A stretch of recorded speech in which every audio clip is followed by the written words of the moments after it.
नमस्कार साथियों, स्वागत है आपका आपके सबसे भरोसेमंद क्रिकेट चैनल क्रिक इनसाइट पर। आईपीएल 2026 उच्च रोमांचक पड़ाव पर आ चुका है, जहां हर एक गेंद और हर एक रणनीति प्लेऑफ की किस्मत तय कर रही है।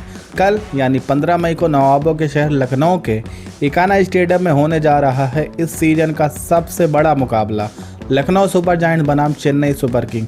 ये सिर्फ एक माम मैच नहीं है दोस्तों, ये एक रेवेंज मैच है। अभी ठीक 4 दिन पहले 10 मई को चेन्नई के चेपॉन्ग मैदान पर इन दोनों टीमों के बीच एक हाई स्कोरिंग थ्रिलर ड्रामा देखा गया था। दोस्तों, उस मैच में ऋतुराज की येलो आर्मी ने ऋषभ पंत की लखनऊ को अपने ही घर में फंसाकर 5 विकेट से मात दी थी। उस मैच में जाकर के उर्विल पटेल की बैटिंग देखिए दोस्तों, लखनऊ की टीम सिर्फ उर्विल पटेल से हार गई थी। अगर उर्विल के वो रन ना होते तो शायद लखनऊ में जीत सकती थी। अब लखनऊ के पास अपने घर अपने फैंस के सामने उस हार का हिसाब बराबर करने का सबसे सुनहरा मौका आया है। इस वीडियो में हम दोनों टीमों के खिलाड़ियों को देखेंगे, बात करेंगे पॉइंट्स टेबल का असली गणित क्या है, इकाना की वो कौन सी रहस्यमयी पिच रिपोर्ट जो कप्तानों की रातों की नींद उड़ा देती है, और पिछले मैच में आखिर लखनऊ से चूक कहाँ हुई थी। तो बिना किसी देरी के, अगर आपने हमारे चैनल को सब्सक्राइब नहीं किया है तो क्रिक इनसाइट को तुरंत सब्सक्राइब करें और बेल आइकन दबाएं ताकि कोई भी अपडेट मिस ना हो। चलिए सबसे पहले दोनों टीमों की स्थिति को पॉइंट्स टेबल के तराजू पर तौलते हैं। चेन्नई सुपर किंग ऋतुराज गायकवाड़ की अगुवाई में चेन्नई इस समय बेहद मजबूत दिख रही है। 11 मैचों में 6 जीत के साथ 12 अंक लेकर के नंबर 5 पर टिकी हुई है। इनका नेट रन रेट 0.185 भी काफ़ी बेहतर है। प्लेऑफ में अपनी जगह पूरी तरह पक्की करने के लिए चेन्नई को यह मैच जीतना बेहद ज़रूरी है। वहीं दूसरी तरफ लखनऊ, ऋषभ पंत की लखनऊ ये सीजन बहुत बुरे तरीके से खेली है। टीम के इस समय 11 मैचों में सिर्फ 3 जीत और 6 अंकों के साथ पॉइंट्स टेबल पर नंबर 10 पर है, मतलब नीचे से टॉप पर कर रही है। हालांकि प्लेऑफ की उम्मीदें इनके लिए पूरी तरीके से ख़त्म हो चुकी हैं, लेकिन लखनऊ यहां से किसी भी टीम का गेम बिगाड़ करके पार्टी स्पॉइलर बन सकती है और अपने आत्मसम्मान के लिए इस मैच को हर हाल में जीतना चाहेगी, और ख़ास तौर पर लखनऊ के फैंस के लिए जीतना चाहेगी जो बिना किसी स्वार्थ के इनको सपोर्ट कर रहे हैं। हालांकि दोनों टीमों के 5 मैचों का प्रदर्शन देखें तो सीएसके की 5 मैचों में से 1 लॉस आई थी। शानदार और लय में उनके टीम वर्क दिखाई दिया है, मोमेंटम इन्हीं के साथ है। जबकि इनके साथ जिनका मुकाबला है एलएसजी, इनके साथ तो उल्टा हुआ है। 5 में 1 जीती है, 4 हारी है, लगातार जूझती हुई दिख रही है और दबाव में बिखरी हुई फॉर्म है। एक टाइम पर एक प्लेयर प्रदर्शन करता है, पूरी टीम एकजुट होकर के नहीं आ पा रही। जिस टीम में आपके पास सोचिए निकलस पूरन जैसा मैच विनर खिलाड़ी हो, मिचेल मार्श हो, बॉलिंग में समी हो, मयंक यादव तो बेकार है, लेकिन क्या नाम उनका प्रिंस यादव हो, उसके बाद अगर आपकी हालत हो, कहीं ना कहीं ये टीम गेम के अलावा इंडिविजुअल गेम का ही असर पड़ रहा है। चलिए दोस्तों, अब समझने की कोशिश करते हैं 10 मई को खेले गए मैच नंबर 53 की कहानी को करीब से। चेपाक के मैदान पर चेन्नई ने टॉस जीतकर लखनऊ को पहले बल्लेबाजी का न्योता दिया था। लखनऊ का पावर शो ओपनिंग करने आए जॉस इंग्लिश ने चेन्नई के गेंदबाजों को रिमांड पर लिया। इंग्लिश ने 33 गेंदों में 85 रनों की तूफानी पारी खेली। अंत में शहबाज अहमद के मारपुर 43 रनों की बदौलत लखनऊ ने बोर्ड पर 203 का एक विशाल स्कोर खड़ा कर दिया था। चेन्नई की तरफ से जेमी ऑर्टन ने 3 विकेट झटके थे। जेमी ऑर्टन के ऊपर भी एक अपडेट आई है दोस्तों, अभी थोड़ी देर में वो भी कवर करेंगे। फिर चेन्नई का ऐतिहासिक पलटवार, 204 रनों का लक्ष्य का पीछा करने उतरी चेन्नई को एक ऐसे हीरो की ज़रूरत थी जो इम्पैक्ट डाल सके, और वो काम किया चेन्नई के नए सनसनीखेज स्टार उर्विल पटेल ने। उर्विल ने मैदान के चारों तरफ चौके छक्कों की बारिश करते हुए महज 13 गेंदों में आईपीएल इतिहास की सबसे तेज 50 जड़ दी। उन्होंने 23 गेंदों में 65 रन बना करके मैच को एक तरफा कर दिया। रही सही कसर शिवम दुबे और संजू सैमसन ने पूरी की, और चेन्नई ने 19.2 ओवर में 5 विकेट खो करके इस बड़े लक्ष्य को बेहद आसानी से हासिल कर लिया। अब बात करते हैं दोस्तों दोनों टीमों की, जहां पे ये टक्कर होने वाली है श्री अटल बिहारी वाजपेयी इकाना स्टेडियम की, जहां कल ये भिड़ंत होने वाली है। पिच की बात करें तो ये पिच काफ़ी धीमी और टर्निंग ट्रैक है। चेपाक के विपरीत इकाना की पिच पूरी तरह से धीमी मानी जाती है। यहाँ गेंद पिच पर रुक कर आती है, जिससे बल्लेबाजों को बड़े शॉट खेलने में काफ़ी मशक्क़त करनी पड़ती है। इस पिच पर स्पिनर्स का राज रहता है। पिच पर धीमी गति कटर डालने वाले गेंदबाजों को चांदी होती है। नूर अहमद, अकील हुसैन, शहबाज अहमद जैसे स्पिनर्स के लिए ये मैदान किसी स्वर्ग से कम नहीं होगा। टॉस फैक्टर की बात करें तो चूंकि ये मुकाबला 7:30 बजे शुरू होगा, इसलिए दूसरी पारी में ओज अपनी भूमिका निभा सकती है, लेकिन इस समय चल रहा है अप्रैल मई और जून का महीना, तो इस बार कोई ड्यू तो देखने को नहीं मिल सकती, खासतौर पे यूपी में। चलिए बात करते हैं दोनों टीमों की एक्सरे की।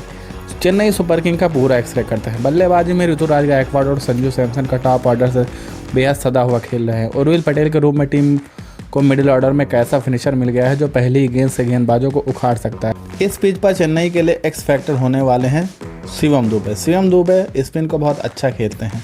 स्पिन फ्रेंडली पिच पर लंबे छक्के लगाने के लिए सबसे बड़े हथियार चेन्नई की तरफ से शिवम दुबे ही होंगे। गेंदबाजी में टीम बेहद संतुलित है। अंशुल कंबोज और मुकेश चौधरी शुरुआत में स्विंग कराएंगे, जबकि मिडिल ओवर में नूर अहमद अपनी मिस्ट्री स्पिन से लखनऊ को जकड़ेंगे।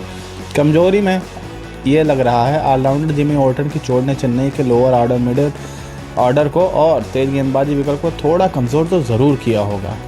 भाई साहब, बल्लेबाजी में बात की जाए लखनऊ की तरफ से, लखनऊ सुपर जायंट्स जिन्हें अपने आत्मसम्मान की लड़ाई लड़नी है। सबसे बड़ी ताकत इनके इनफॉर्म ओपनर जॉर्ज इंग्लिश और मिडिल ऑर्डर के निकलस पूरन है। कप्तान ऋषभ पंत खुद आगे आकर के एक बड़ी कप्तानी पारी खेलने के लिए बेताब होंगे ताकि टीम एक मजबूत टोटल तक पहुंच सके। मिचेल मार्श और एडम माकरम का अनुभव टीम के लिए बेहद काम आने वाला है। गेंदबाजी में मोहम्मद शामी आवेश खान की गेंदबाजी के साथ शुरुआत करेंगे, लेकिन पिच पर सबसे बड़ी जिम्मेदारी होगी शहबाज अहमद, दिग्वेश राठी और साथ में ही प्रिंस यादव की, जिन्होंने पिछले मैचों में विकेट भी चटकाए हैं। कमजोरी पावर प्ले ओवर्स के बाद रन गति का अचानक धीमा हो जाना और डेथ ओवर में कसी हुई गेंदबाजी न कर पाना लखनऊ की इस सीजन में सबसे बड़ी कमजोरी रही है। बात करते हैं दोनों टीमों की प्लेइंग 11 की, जो सबसे परफेक्ट होने वाली है। Chennai super king Ruturaj Gaikwad, Sanju Samson, Urvil Patel, Kartik Sharma, Dewald Brevis, Shivam Dube, Prashant Veer. मेरे ख्याल से जेमी ऑर्टन की जगह यही खेलेंगे। मुकेश चौधरी, अकील हुसैन, नूर अहमद, अंशुल कंबोज, गुरजनप्रीत सिंह। भाई साहब, ये तो चेन्नई की प्लेइंग 11 हो गई। बात की जाए लखनऊ की, तो लखनऊ की तरफ से George English, Mitchell Marsh, Nicholas Pooran, Rishabh Pant, Adam Markram, Akshat Raghuvanshi, Shahbaz Ahmed, Himmat Singh, Mohammed Shami, Avesh Khan, Prince Yadav, Digvesh Singh Rathi. और अगर आवेश खान की जगह मोहसिन खान भी खेल सकते हैं अगर वो फिट होते हैं तो दोस्तों अब ज़रा मैचअप की बात कर लें। इस मैचअप में जो भी टीम जीतेगा वो काफ़ी तगड़ा परफॉर्म करेगा। पहला मैचअप ऋतुराज गायकवाड़ बनाम मोहम्मद शामी। नई गेंद से सीम कराने वाले शामी जब ऋतुराज के सामने आएंगे तो क्या ऋतुराज उनको 6 मार पाएंगे या फिर ऋतुराज उन्हीं के जाल में फंस जाएंगे। दूसरा बैटल शिवम दुबे बनाम दिग्वेश राठी। मिडिल ओवर में जब दिग्वेश राठी बॉलिंग करने आएंगे तो शिवम दुबे बैटिंग करने को तैयार होंगे। दुबे लंबे लंबे सिक्सेस मारने के लिए जाने जाते हैं, जबकि दिग्वेश राठी अपनी चालाकी से बचने के लिए जाने जाते हैं। क्या लगता है कौन जीतेगा ये वाला बैटल? तीसरा सबसे बड़ा बैटल प्रिंस यादव बनाम डेवार्ड ब्रेविस। अंत के ओवर में जब डेवार्ड ब्रेविस बैटिंग करने आएंगे तो प्रिंस यादव अपनी चालाकी से उनको आउट करने का पूरा दम लगाएंगे। देखना रोचक होगा, क्या प्रिंस यादव अपनी रफ्तार से गिरफ्तार कर पाएंगे? ये भी बहुत सोचने वाली बात है। भाई साहब, अब चेन्नई के लिए थोड़ा सा तो हम बात करने के लिए इस सेगमेंट को बचा के रखे थे। चेन्नई सुपर किंग को देखा जाए तो उन्होंने इस सीज़न में काफ़ी अच्छी टीम यूनिट की तरह परफॉर्मेंस किया है। सोचिए, मैच के शुरुआत से ही धोनी खेलने आते हैं, फिर पता चलता है धोनी पूरा सीजन में ही पूरे 13-14 मैच हो जाते हैं, धोनी कहीं नहीं खेलते। साथ ही साथ नाथन एलिस जो इनके कपरफुक तेज गेंदबाज थे वो भी आउट हो गए, आउट ऑफ द सीजन। फिर जो बल्लेबाज इनके लिए पूरे टूर्नामेंट में रन बना रहा था वो भी चोटिल, वो भी बाहर। आयुष मात्रे की बात हो रही, तो ये 5वां खिलाड़ी है जेमी ऑर्टन, जो कि अच्छी फॉर्म में था। पिछले मैच में इसने परफॉर्मेंस दी थी, अब ये भी बाहर। जेमी ऑर्टन को तो चेन्नई फैन ज़रूर मिस करेंगे। और दूसरों के हवाले से खबर ये आई है कि महेंद्र सिंह धोनी लखनऊ में वापस नहीं आए हैं। मतलब लखनऊ पिछले साल ही जो 2025 में थे, तो उसके बाद 2026 में धोनी नहीं दिखेंगे। इसका मतलब धोनी तो मुझे लग रहा है रिटायर ही हो जाएंगे। एक मैच अगर खेलना होगा तो सीएसके में खेल लेंगे, अदरवाइज़ बड़ा मुश्किल लग रहा है कि धोनी इस आईपीएल में वापसी करेंगे। दोस्तों, आपको क्या लगता है, क्या ऋषभ पंत की टीम जीत दर्ज करेगी और ऋतुराज की येलो आर्मी अपना दबदबा कायम रखेगी? कमेंट बॉक्स में अपनी राय ज़रूर बताएं। अब थोड़ा सा बात कर लेते हैं क्रिक इनसाइड की सबसे सटीक प्रेडिक्शन की। मेरे ख्याल से कानक स्टेडियम पिच में जो धीमापन आता है ना, टॉस सबसे बड़ा फैक्टर होने वाला है। जो भी टीम यहाँ दूसरी पारी में गेंदबाजी करेगी उसे थोड़ी सी दिक्कत आ सकती है। हालांकि चेन्नई की हालिया फॉर्म लाजवाब है और उनके पास नूर अहमद जैसा बेहतरीन स्पिनर मौजूद है, जो अपने घरेलू मैदान पर ट्रैक जैसा देखता है तो उसको लगता होगा कि मुझे चेन्नई की ही पिच लग रही है। लखनऊ सुपर जायंट कल पासा पलट सकती है, लेकिन पिछले मैच में जैसे उनकी परफॉर्मेंस रही मुश्किल ही लग रहा है। तो मैं जा रहा हूँ चेन्नई सुपर किंग के साथ। चेन्नई ये मैच जीतेगी। आपको क्या लगता है? आप अपने कमेंट में प्रेडिक्शन ज़रूर दें। और अगर आपको ये वीडियो पसंद आया हो तो वीडियो को एक लाइक करें, दोस्तों के साथ शेयर करें और क्रिकेट साइट को सब्सक्राइब करना बिल्कुल ना भूलें। मिलते हैं आपको अगली वीडियो में, तब तक के लिए अपना ध्यान रखिए। जय हिंद।